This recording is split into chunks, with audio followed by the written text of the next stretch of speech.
Hello student, welcome to my channel. আজকে আমি সপ্তম শ্রেণীর গণিত বিষয় কোষে দেখি 1.2 এর 5 থেকে 9 পর্যন্ত যে অঙ্কগুলি আছে সেগুলি করব।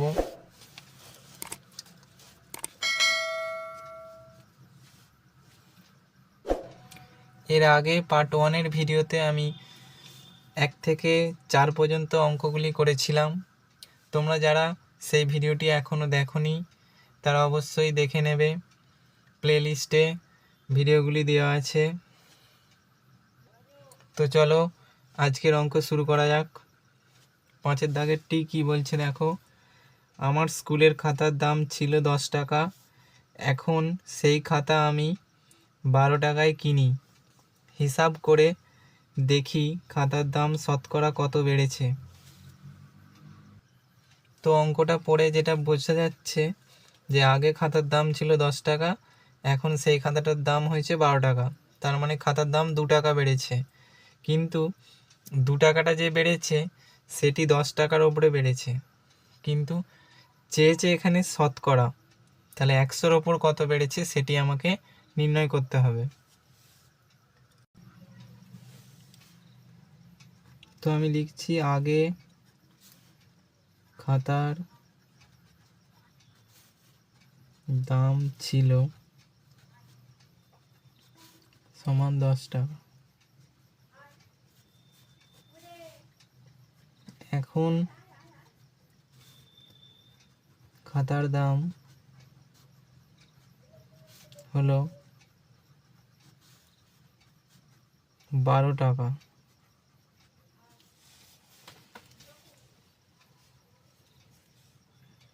তাহলে খাতার দাম বেড়েছে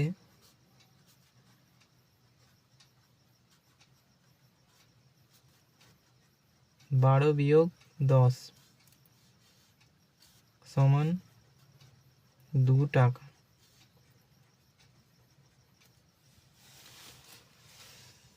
এবার যেহেতু শতকরা চেয়েছে, তাহলে 10 টাকায় খাতার দাম বেড়েছে 2 টাকা, তাহলে 10 টাকায় খাতার দাম বেড়েছে 2 টাকা। 1 টাকায় খাতার দাম বেড়েছে 2-10 টাকা, আর শতকরা বলেছে যেহেতু তাই 100 টাকায় খাতার দাম বেড়েছে 2/10 গুণ 100। তাহলে 0 0 কেটে গেল, 10 দুগুণে 20 টাকা। অতএব খাতার দাম শতকরা 20 টাকা বেড়েছে।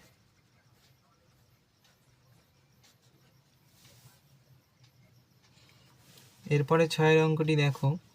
সুমিত্রার বাড়ি থেকে স্কুলে যেতে 4 টাকা বাস ভাড়া লাগতো, এখন তাকে ওই দূরত্ব যেতে 6 টাকা বাস ভাড়া দিতে হয়। বাস ভাড়া শতকরা কত বেড়েছে হিসাব করি। তো এখানেও একই, 4 টাকা বাস ভাড়া ছিল আগে, এখন 6 টাকা, তার মানে এখন 2 টাকা বাস ভাড়া বেড়েছে, কিন্তু শতকরা কত বেড়েছে সেটি আমাকে নির্ণয় করতে হবে।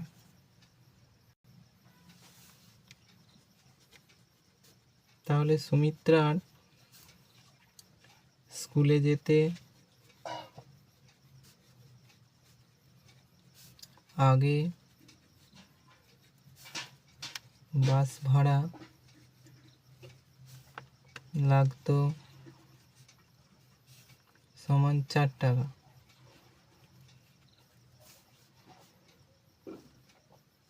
সুমিত্রা স্কুলে যেতে এখন বাস ভাড়া লাগে 6 টাকা, তাহলে বাস ভাড়া বেড়েছে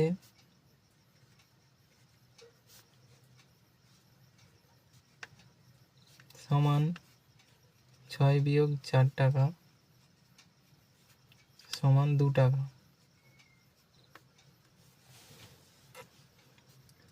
তাহলে 4 টাকায় বাস ভাড়া বেড়েছে 2 টাকা।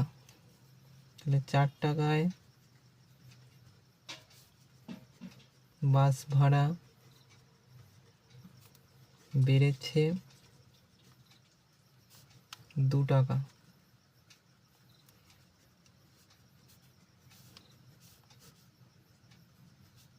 তাহলে 1 টাকায় বাস ভাড়া বেড়েছে 2/4 টাকা। আর 100 টাকায় কত? তাহলে 2/4 গুণ 100। 2 দুগুণে 4, 2, 2 5 10, 0 সমান 50 টাকা।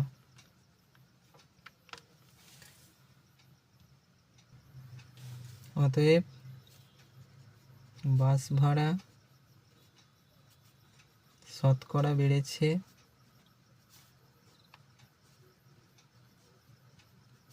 50 টাকা।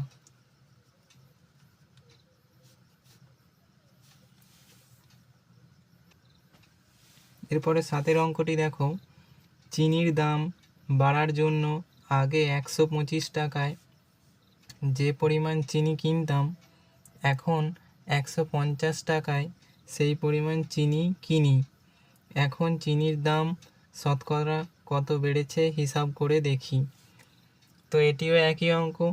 আগে যে চিনিটা আমি 125 টাকায় কিনতাম, এখন 150 টাকায় কিনছি, তাহলে 25 টাকা বেড়েছে।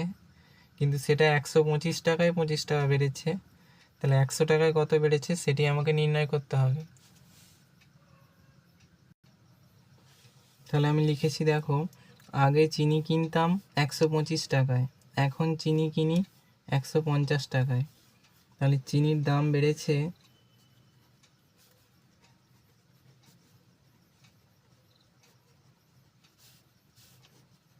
150 বিয়োগ 125 টাকা। তাহলে এটি বিয়োগ করলে 25 টাকা। তাহলে 125 টাকায় চিনির দাম বেড়েছে 25 টাকা। তাহলে 125 টাকায় চিনির দাম বেড়েছে 25 টাকা। তাহলে 1 টাকায় চিনির দাম বেড়েছে 25/125 টাকা। আর 100 টাকায় চিনির দাম বেড়েছে 25/125 গুণ 100। 25 5-এ 125, এটা আমরা জানি। এবার 5 দিয়ে করলে 5 দুগুণে 10, 0 সমান 20 টাকা।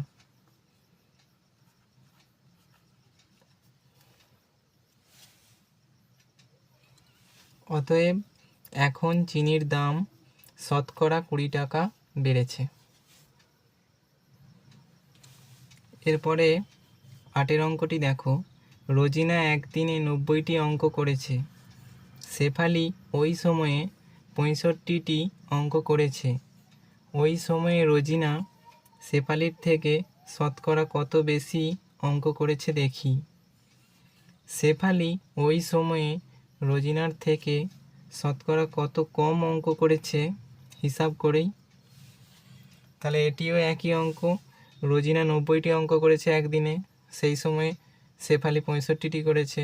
তার মানে শেফালি নিশ্চয়ই কম অঙ্ক করেছে। তাহলে কটি? 90 থেকে 65 বিয়োগ করতে হবে। তাহলে 25টি, কেন 65 আর 5-এ 70 আর 20 90। তাহলে 25টি অঙ্ক কম করেছে শেফালি, আর রোজিনা 25টি অঙ্ক বেশি করেছে। এবার শতকরা শেফালি শতকরা কত অঙ্ক বেশি করেছে সেটি আমাকে নির্ণয় করতে হবে। আর দ্বিতীয়টি, শেফালি ওই সময় রোজিনার থেকে শতকরা কত কম অঙ্ক করেছে সেটিও হিসাব করতে হবে। তাহলে রোজিনা একদিনে 90টি অঙ্ক করেছে আর শেফালি একদিনে 65টি অঙ্ক করেছে। তাহলে রোজিনা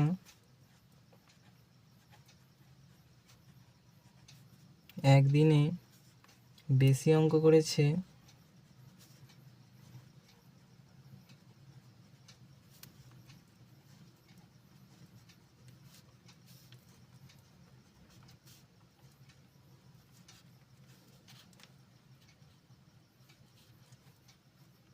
90 বিয়োগ 65 সমান 25টি। তাহলে রোজিনা 65টি অঙ্কের মধ্যে বেশি করেছে 25টি। রোজিনা একটি অঙ্কের মধ্যে বেশি করেছে 25/65টি। রোজিনা 100টি অঙ্কের মধ্যে বেশি করেছে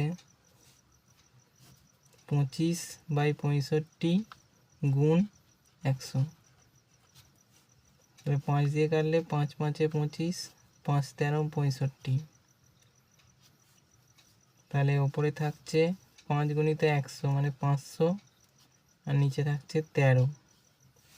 তাহলে 500কে 13 দিয়ে ভাগ করতে হবে।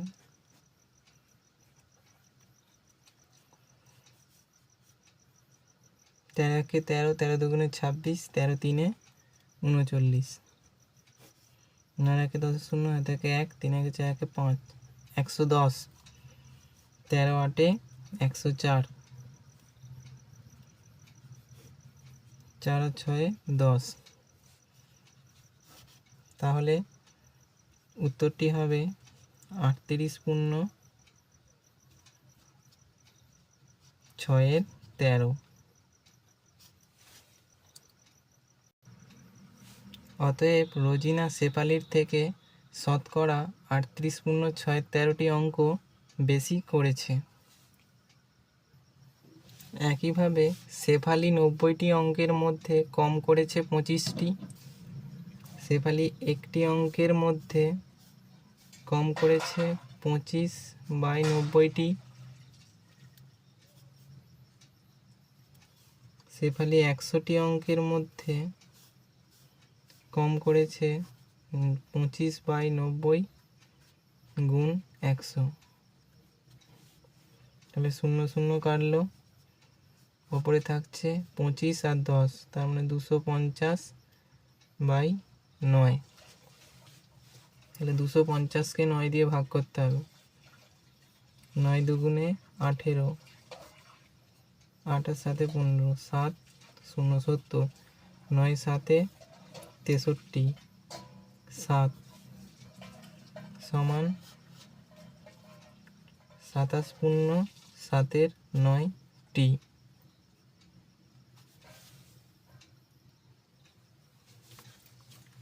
যেহেতু অঙ্কটির দুটি প্রশ্ন চেয়েছিল, তাই দুটি উত্তর আমি একসঙ্গে লিখেছি।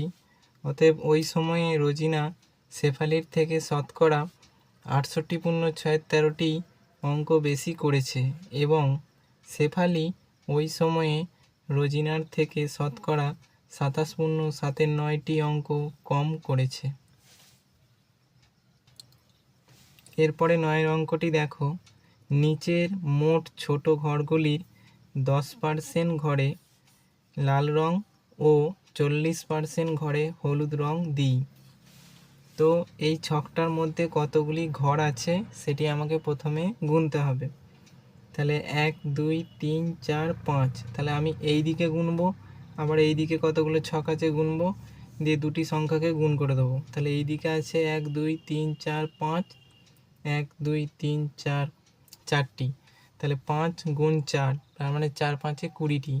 তাহলে এখানে মোট 20টি ছক আছে। তো সেই 20টি ছকের মধ্যে 10% ঘরে লাল রং ও 40% ঘরে হলুদ রং দিয়েছি। তাহলে আমি এখানে ছকটি এঁকে নিয়েছি। তাহলে মোট ঘর আছে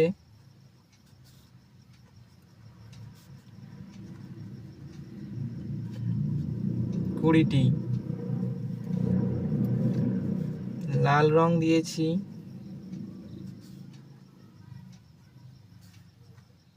লাল রং দিই সমান 20 গুণ, যেহেতু 10% লাল রং তাই 10 100,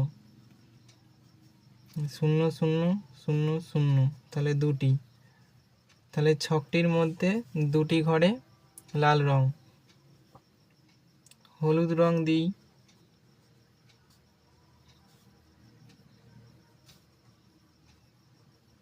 সমান 20 গুণ 40% হলুদ রং, তাই 40 100, তাহলে 0 0 শূন্য শূন্য, 4 দুগুণে 8টি। তাহলে এই ছকটির মধ্যে 2টি ঘরে লাল রং এবং 8টি ঘরে হলুদ রং দিতে হবে। তোমাদের বোঝার জন্যে আমি রং দিয়ে দিচ্ছি।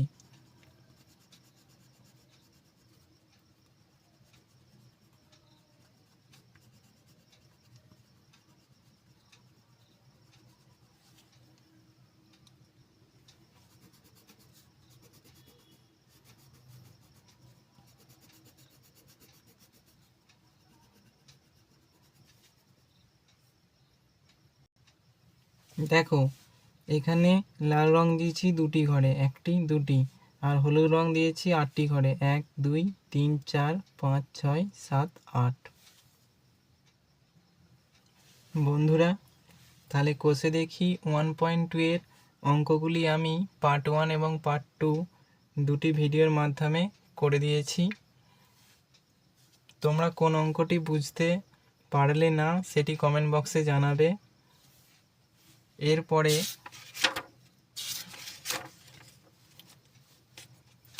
কষে দেখি 1.3 এর অঙ্কগুলি আমি পরের ভিডিওতে করে দেবো। আবার তোমাদের সাথে দেখা হবে নেক্সট ভিডিওতে। ততদিন তোমরা সবাই ভালো থেকো। ধন্যবাদ।